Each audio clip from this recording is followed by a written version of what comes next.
Beneran nih, mengabaikan chat dari DC Pinjol, Aku Laku, EasyCash, Kredivo, terus kemudian ya beberapa pinjol-pinjol yang lainnya akan menyebabkan kita bermasalah dan bisa dituntut secara pidana. Nah, kita tahu ya pinjol-pinjol tersebut memang sebuah pinjol yang bisa dibilang cukup besar, bisa dibilang pinjol terkenal, bisa dibilang punya backingan dalam tanda kutip yang cukup besar.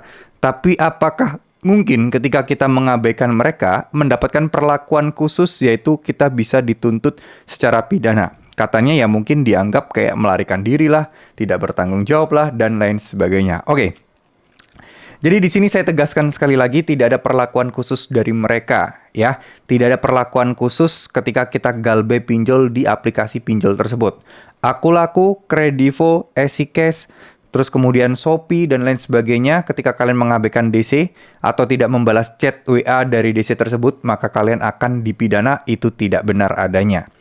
Nah, meskipun mereka besar, seandainya pun, ini kita berandai-andai aja ya, seandainya pun mereka mempunyai backingan yang kuat, itu akan menolong mereka ketika mereka terkena masalah aja. Misal, pelanggaran dan lain sebagainya. Nah, kalau kasus untuk proses penagihan dan lain sebagainya, memberikan sanksi kepada nasabah, meskipun backingannya sekuat apapun, mereka tidak bisa ngapa-ngapain. Ini yang teman-teman harus garis bawahi. Karena kebanyakan orang akan selalu melihat pinjol ini pinjol besar, pinjol ini pinjol yang luar biasa, pinjol ini pinjol yang backingannya kuat gitu ya. Nah, langsung akan berpikir takut ya, takut nanti akan kayak ginilah, lupakan itu semua. Ya, mulai dari sekarang lupakan itu semua. Mulai dari sekarang teman-teman harus berani, teman-teman harus tahu, harus paham, harus mengerti. Tunjukkan kepada mereka bahwa kalian gak gampang dibodoh-bodohi. Tunjukkan pada mereka kalian tidak gampang ditipu. Tunjukkan pada mereka bahwa kalian tidak takut sama sekali. Ya, untuk masalah galbay, bukannya kita lepas tanggung jawab, enggak. Tapi di sini posisi kita adalah, ya kita melakukan pinjaman secara legal, tanpa ada kecurangan-kecurangan apapun, tanpa ada pemalsuan data, semuanya kita ikutin prosedur, dan tentu saja sanksi-sanksinya juga sudah jelas mengikuti prosedur juga. Bener nggak?